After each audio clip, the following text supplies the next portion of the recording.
Hello everyone. तो जैसा कि आपको पता है कि हम एक अल्टीमेट सीरीज़ पे काम कर रहे हैं जिसमें हम रिएक्ट नेटिव बिल्कुल beginner level to advance level तक की सीखने जाएंगे। तो जैसा कि आपको पता ही है कि हमने लास्ट वीडियो में क्या किया था, लॉगिन किया था किसकी हेल्प से, फायरबेस की हेल्प से।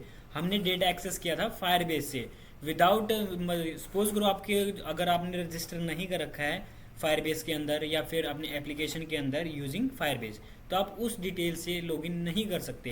तो हमने सबसे पहले रजिस्टर भी किया था और उसका डेटा सारा स्टोर करवाया था हमने फायरबेस के अंदर, और फिर हमने लॉगिन किया था। बट हम चाहते हैं कि जो रजिस्टर स्क्रीन है उसके अंदर हमारे पास मल्टीपल इनपुट्स हो, जैसे name, user name and then password, confirm password, phone number वगैरह भी हो, तो उसको भी स्टोर करवाएं हम। ओके देन, तो उसको स्टोर करवाने के लिए आपको क्या करना पड़ेगा, आपको एक डेटाबेस क्रिएट करना पड़ेगा। जैसे हमने फर्स्ट वीडियो में जैसे हमने सेटअप किया था उसके अंदर मैंने मेंशन कर दिया कि आप डेटाबेस कैसे क्रिएट कर सकते हो, क्लाउड फायर स्टोर डेटाबेस। ठीक है, वो क्रिएट कर लोगे आप। बट हम चाहते हैं कि उसको स्टोर भी करवाना है डेटा को। लेट्स से हमने email and then password authenticate तो करवा दिया था, वो हो गया था। बट आज की वीडियो में हम सारा डेटा भी स्टोर करवाएंगे। मैं अपना VS कोड ओपन कर लेता हूँ एंड देन यहाँ इनपुट फील्ड्स मेंशन करते हैं। सबसे पहले हमारे पास डिटेल्स भी होनी चाहिए, const and then phone and then set phone. कहाँ से आएंगे, यूज स्टेट से आएंगे। यूज स्टेट से मेंशन कर दो आप और यहाँ इक्वल्स टू का साइन आएगा। ओके देन, अब नेक्स्ट क्या होगा, सपोज करो आप एक और भी ले लो, या फिर const name set name and then use state. Okay okay, ये 4 फील्ड हो जाएंगी। हम चाहते हैं कि ये चारों फील्ड हमारे डेटाबेस के अंदर जाए, फायर स्टोर डेटाबेस के अंदर जाए।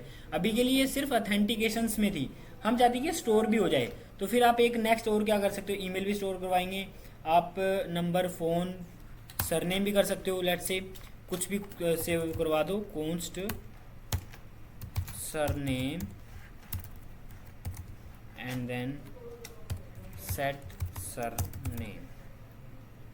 ओके, यूज स्टेट अभी के लिए एम्प्टी है। अब इनके लिए क्या करना पड़ेगा, हमें इनपुट फील्ड्स भी बनानी पड़ेंगी। तो रेडी करते हैं हमारे इनपुट फील्ड्स। तो इसी को कॉपी पेस्ट कर लेते हैं हम एक बार के लिए, Ctrl+V and then name and then set name. Okay, तो यहाँ नेम मेंशन कर दो, नेम हो जाएगा। 3 इनपुट फील्ड्स हमारे पास रजिस्टर स्क्रीन पे आ जाएंगे। Okay, this is working. अब क्या करोगे, यहाँ पे मेंशन कर दो फ़ोन और यहाँ मेंशन कर दोगे सेट फ़ोन। ओके, यहाँ भी फ़ोन मेंशन कर दो, इनपुट फील्ड्स एंड देन एक और इनपुट फील्ड आएगा हमारा सरनेम का एंड देन एक और आएगा सेट सरनेम एंड देन यहाँ भी सरनेम। ओके, तो हमारे पास मल्टीपल इनपुट फील्ड्स आ चुके हैं। अब हम चाहते हैं कि ये सारा डेटा स्टोर हो जाए आपके डेटाबेस के अंदर। लेट्स से मैं आपको डेटाबेस ओपन करके दिखा देता हूँ साथ के साथ। तो हम जाएंगे अपने डेटाबेस पे, ये रहा अपना डेटाबेस। ओके, देन इसके अंदर अपने एप्लीकेशन, अपने प्रोजेक्ट के अंदर जाएंगे और यहाँ आपके पास एक ऑप्शन है फायर स्टोर डेटाबेस। सारा डेटा यहाँ स्टोर करवाना अब आपको। ये देखो, सारे डेटा आप यहाँ स्टोर करवा दोगे। जैसे ऑलरेडी स्टोर हो चुका है, जैसे हमने उस दिन फर्स्ट डे सेटअप किया था उस दिन सारा स्टोर करवाया था। अब इसके लिए आपको क्या करना पड़ेगा, एक यूज़र के लिए रूल भी सेटअप करना पड़ेगा। जैसे देखो, यूज़र है, हमने ऑलरेडी एग्जिस्ट सेटअप कर रखा है। अगर यूज़र एक कलेक्शन है, यूज़र आईडी की एक यूज़र क्रिएट होगा, उसकी आईडी भी जनरेट हो जाएगी। अलाउ करो रीड एंड राइट कब हो जाएगा, if request dot auth is not equals to null, यानी अथेंटिकेशन है यूज़र आईडी से तब, जब आप रिक्वेस्ट रीड एंड राइट कर सकते हो। हमने ऑलरेडी रीड एंड राइट हैं, तो हम क्या कर सकते हैं, हमारा यूज़र दोबारा स्टोर करवा सकते हैं या फिर नया स्टोर करवा सकते हैं। अब हम चाहते हैं कि यहाँ नेम फिल करें, यहाँ फ़ोन करें, यहाँ सर नेम करें और ईमेल पासवर्ड सारे स्टोर हो जाए। रजिस्टर का फंक्शन जो भी है इसके अंदर काम करेंगे। इसके अंदर जो हमने ये कोड लिखा था वही है, सेम है एज इट इज़। इसके अंदर ही हम मैनिपुलेट करेंगे कि सबसे पहले तो आपका जो नाम है, सपोज करो name and then not equals to surname and then phone number, phone. Okay then अगर ये फील्ड नहीं है तो आपका क्या आएगा, error, you can't register without entering this detail. Okay, तो ये डिटेल्स आ जाएंगी आपके पास। तो अब क्या करोगे आप, ये ओके एंड देन रिफ्रेश कर देते हैं इसको वापस से। अब हमें कुछ नहीं करना, इसके अंदर ही मैनिपुलेट करेंगे हम। सबसे पहले तो एक जो हमने ओथ को रजिस्टर किया था, इंपोर्ट किया था, इसके जगह एक और डिपेंडेंसी लेके आओ, क्योंकि हमें डेटा कहाँ स्टोर करवाना है, फायर स्टोर के अंदर। ठीक है, तो फायर स्टोर को आप इंपोर्ट कर लोगे, store from @react native fire store. ठीक है, इस डिपेंडेंसी आप इसको इंपोर्ट कर लोगे। अब क्या करना आपको, सबसे पहले एक फंक्शन क्रिएट करो हैंडल रजिस्टर के अंदर ही, कि जिसको क्लिक करने पे हम सारा डेटा स्टोर करवा देंगे। ठीक है, लेट्स सपोज करो मैंने क्रिएट कर लिया यहाँ पे const save user to Firestore. ठीक है, फायर स्टोर हम एस छोटा कर लेते हैं, equals to and then okay, हमने फंक्शंस क्रिएट कर लिए हैं। अब इसके अंदर सारा डेटा हम क्या करेंगे, स्टोर करवाएंगे। इसको एसिंक्रोनस फंक्शन बनाओ, क्योंकि हमें डेटा क्या करना है, स्टोर। और जो पैरामीटर आपका इसके अंदर मेंशन करोगे आप यूआईडी, जो ऊपर स्टोर करवाई थी, यूजर क्रेडेंशियल। ठीक है, फिर आप क्या स्टोर करवाओगे, नेम, फिर क्या करवाओगे, सरनेम। ओके, एंड देन फिर क्या करवाओगे स्टोर आप, फ़ोन। ठीक है, फिर ईमेल भी स्टोर करवानी है हमें, ऐसे ही पासवर्ड भी स्टोर करवाना है। Okay, as a parameter pass कर दिए हमने हर एक डिटेल। अब इन डिटेल को मैनिपुलेट करेंगे, जैसे आपने जावास्क्रिप्ट में function with return value and parameter value किया था, उसी तरीके से इन पैरामीटर को हम मैनिपुलेट करेंगे। यहाँ करेंगे फंक्शन के अंदर, देखो सबसे पहले डेटा एंड एरर हैंडलिंग करना है, तो क्या करेंगे, ट्राई एंड कैच। ओके, कर लिया। अब अवेट लगाओगे, क्योंकि हमने नेटवर्क पे काम करना है तो अवेट का यूज करना पड़ेगा। अब सबसे पहले कहाँ जाओगे, डेटाबेस के अंदर, फायर स्टोर। ये फायर स्टोर कहाँ से आया, जो हमने डिपेंडेंसी इंस्टॉल करके इंपोर्ट कर रखी है। अब कलेक्शंस में जाओ, कलेक्शन का नाम हमारा क्या होना चाहिए, यूजर्स, यूजर्स, क्योंकि हमें यूजर्स में डेटा स्टोर करवाना है। फिर क्या करोगे, एक डॉक्यूमेंट भी होगा आपके पास, जो हम स्क्रीन पे ओपन करते हैं उस पर, इसको बोलते हैं डॉक्यूमेंट। सपोज करो ये कलेक्शंस होगी आपकी, and then this is document, फिर ये आईडी खोल दी हमने, ये डॉक्यूमेंट होगा आपका एक। ओके देन फिर चलते हैं हम अपने एमुलेटर पे, डॉक्यूमेंट ओपन करोगे, डॉक्यूमेंट के अंदर आपकी क्या आनी चाहिए, यूआईडी, जो हमने ऊपर यूजर क्रेडेंशियल के साथ सेट कर रखी है।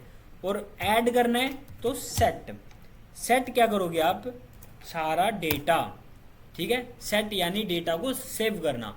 जैसे आपने वो किया होगा नोड में करते हैं, उसमें क्या करते हैं, न्यू मॉडल, न्यू स्कीमा वगैरह करके, न्यू यूज़र करके हम सेव करते थे उसमें। तो इसमें क्या करोगे, name, surname and then password and then phone and then email and then आपका रहता है, ओके 5 डिटेल हो गई है, फ़ोन, नेम, सरनेम। ठीक है, इतना ही हमारा डेटा था, ये चेक कर लेते हैं, 5। ओके, 5 डिटेल्स हम सेव करना चाहते हैं। फिर आप एक चीज़ और स्टोर करवाओगे, जैसे उसका टाइम, कि ये क्रिएट कब हुआ, क्रिएटेड एट, मान लो इसका टाइम स्टैम्प भी हम स्टोर करवाएंगे कि ये इस टाइम पे हमारा यूज़र क्रिएट हुआ था। तो फायर स्टोर के अंदर फील्ड वैल्यू एक कीवर्ड है, और सर्वर टाइम स्टैम्प। ठीक है, और सर्वर टाइम स्टैम्प में आप क्या कर दोगे, एम्प्टी। अब जो भी आपका सर्वर टाइम स्टैम्प पे यूज़र क्रिएट होगा, स्टोर होगा, वो हर एक डिटेल यहाँ प्रोवाइड करवा देगा आपको। ओके, फिर हम क्या करते हैं, अब डेटा सारा स्टोर करवा दिया हमने और इसको कर देते हैं बंद। ये यहाँ बंद हो रहा है। ओके, अब इसको क्या करोगे, अब एरर भी हैंडलिंग करनी है हमें। एरर को एज ए पैरामीटर पास कर देंगे और अलर्ट या कंसोल में प्रिंट करवा लेंगे कि आपका एरर आ रहा है अगर डेटा स्टोर नहीं हुआ हो तो। स्टोरिंग फेल्ड, और एक और लाइन लिख लेते हैं, the data is not, sorry string के अंदर आएगा, data is not storing in the fire store. Okay, आप एरर कुछ भी ले सकते हो। ओके देन, सारा काम हो गया है। अब क्या कर सकते हैं हम, रीसेट भी कर सकते हैं हर एक फॉर्म को। सेट नेम को रीसेट कर दो और इसी तरीके से क्या करोगे, सेट पासवर्ड तो ऑलरेडी है और इसको भी रीसेट कर दोगे। एंड देन सेट सरनेम और इसको भी रीसेट। ओके, तो 5 की 5 डिटेल हमने स्टोर करवा दी। अब क्वेश्चन ये उठता है कि हमने ये फंक्शन क्रिएट कर दिया, बट डेटा स्टोर कब होगा, जब हम रजिस्टर पे क्लिक करेंगे। सपोज करो रजिस्टर की स्क्रीन ओपन कर लिया हमने।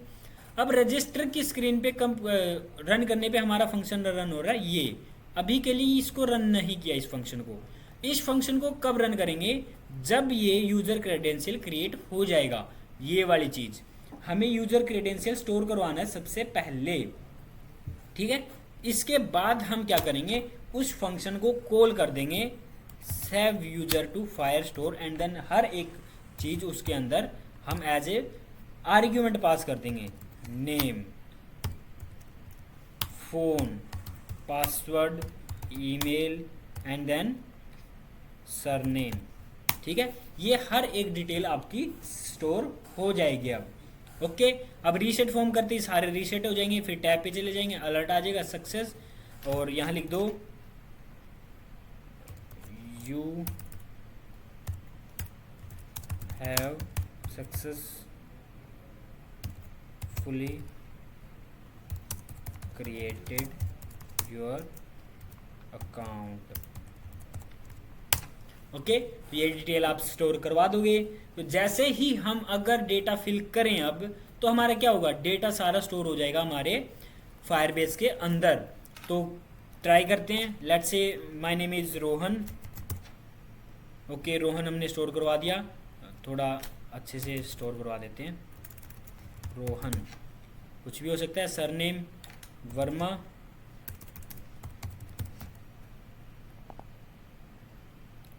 फिर वर्मा गलत है स्पेलिंग,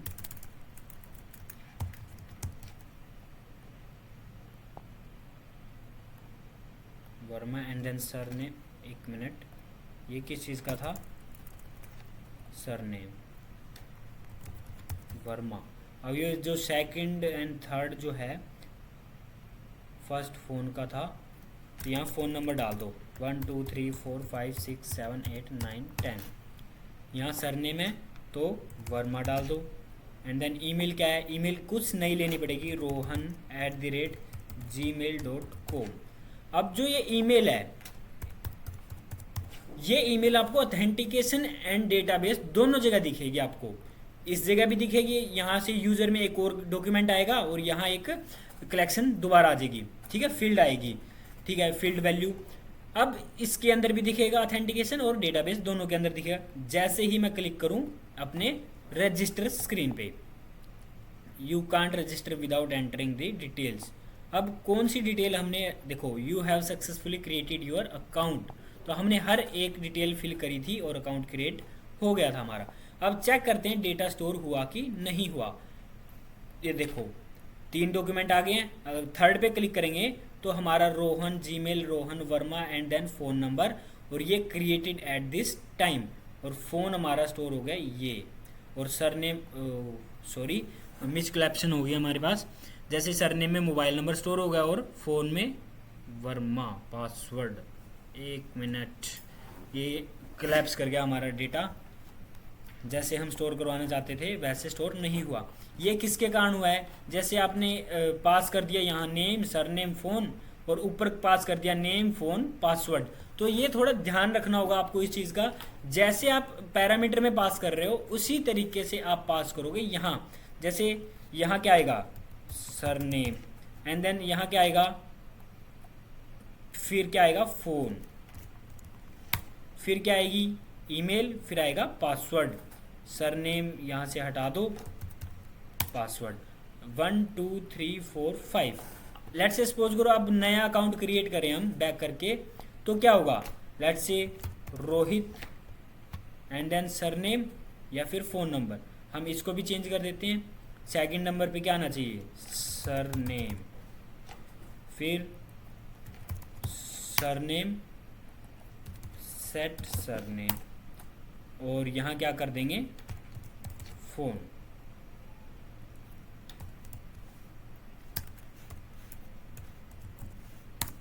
सेट फ़ोन। ओके, अब हम प्रॉपरली डेटा हमारा स्टोर करवा देंगे। जैसे ये स्क्रीन चलती है हम स्टोर करवा देंगे। रजिस्टर पे जाएंगे एंड देन यहाँ लिखेंगे हम रोहित, एंड देन यहाँ लिखेंगे हम वर्मा, एंड देन यहाँ लिखेंगे हम phone number, and then 10 digits. यहाँ लिखेंगे rohit@gmail.com। अब देखो जो हम फिल कर रहे हैं इसकी वैलिडेशंस मैंने ऑलरेडी कवर करवा दी है वीडियोस के अंदर, ठीक है। ओके देन नेक्स्ट आप क्या करोगे? पासवर्ड फिल करोगे, ठीक है। पासवर्ड फिल कर दिया हमने। अब करो रजिस्टर पे click. You can not register without entering the value. ये एरर वैसे दिखा रहा है, वैसे हमने हर एक डिटेल फिल कर रखी है। ओके, तो ये हर एक फील्ड में हमने फिल कर दी थी, और ओके कर दोगे इसको और जाएंगे डेटाबेस के अंदर, तो देखो 4th डिटेल आपके पास आ रही है। रोहित, फ़ोन नंबर डाला था, ईमेल डाली थी, नेम डाला था, पासवर्ड डाला था, एंड सरनेम डाला था, ठीक है। अब एज इट इज डिटेल आपकी क्या हो रही है? स्टोर। तो आपको पैरामीटर एंड आर्ग्यूमेंट सेम पास करने पड़ेगी। अगर आपने आगे पीछे कोलैप्स कर दिए तो आपका डेटा क्या होगा? कोलैप्स कर देगा। जैसे पिछली डॉक्यूमेंट में अगर हम चेक करें तो रोहन में फ़ोन नंबर ये स्टोर होगा जो कि पासवर्ड था, पासवर्ड क्या है? वर्मा जो कि सरनेम था, और सरनेम क्या था? फ़ोन नंबर, और सरनेम यहाँ स्टोर नहीं हुआ था, वो पासवर्ड में होगा, ठीक है। तो कुछ इस तरीके से हम क्या कर सकते हैं? इस डिटेल को स्टोर कर सकते हैं। फर्दर वीडियोस में हम इसको प्रोफाइल स्क्रीन पे भी इस डिटेल्स को लेके आएंगे। जैसे आपकी प्रोफाइल स्क्रीन भी बनती है एक एप्लीकेशन के अंदर, तो उस पर भी हम ये डेटा सारा लेके आएंगे। अभी के लिए क्या किया हमने? पोस्ट किया है, फायरबेस के अंदर पोस्ट किया है, यानी गेट नहीं किया। जैसे आप नोड में जाओगे तो आप CRUD ऑपरेशंस परफॉर्म करवाते हो, उसमें क्या होता है? CRUD यानी क्रिएट, R यानी रीड, U यानी अपडेट, D यानी डिलीट। तो क्रिएट करने के लिए आप पोस्ट करते हो एंड रीड करने के लिए आप गेट करते हो। हमने पोस्ट कर दिया है, अब फर्दर वीडियोस में इसको क्या करेंगे? Get. Okay then I hope आपको समझ आ गया होगा। लेट्स से ऑथेंटिकेशंस में जाएंगे तो दोनों ईमेल आएंगी, देखो रोहित एंड रोहन, दोनों ईमेल से हम क्या कर सकते हैं? लॉगिन, ठीक है। अब जैसे सपोज करो मैंने कर दिया बैक और लॉगिन स्क्रीन पे चला गया। अब हम क्या कर सकते हैं? रोहित रोहन से लॉगिन करने की कोशिश करते हैं, rohan@gmail.com, और इसमें पासवर्ड फिल करते हैं। जो स्टोर हुआ था कुछ और ही था, क्या बोलता है ये? सक्सेस हो गया। ओके देन फिर जाएंगे हम टैब स्क्रीन पे, देखो चले गए। इसी तरीके से आप यहाँ मोडाल ओपन कर सकते हो, इस पर क्लिक करने पे मोडाल ओपन आ जाएगा, देखो हो रहा है ना। क्लोज कर दो। फिर यहाँ से क्या कर सकते हो? स्क्रीन भी चेंज कर सकते हो। मेरा एमुलेटर थोड़ा स्लो चल रहा है क्योंकि लैपटॉप में काफ़ी चीज़ें ओपन हैं। ओके देन, तो आई होप आपको ये वीडियो समझ आ गई होगी। अगर आपके कोई भी डाउट्स हैं तो आप कमेंट सेक्शंस में डाल सकते हो। ओके देन फिर मिलते हैं नेक्स्ट वीडियो में, जिसमें हम क्या करेंगे? इस डेटा को स्क्रीन पे भी लेके आएंगे। उसके लिए जब तक आप एक स्क्रीन क्रिएट कर लो, प्रोफाइल स्क्रीन, तो उसी स्क्रीन पे हम डेटा सारा फैच कर देंगे। ओके फिर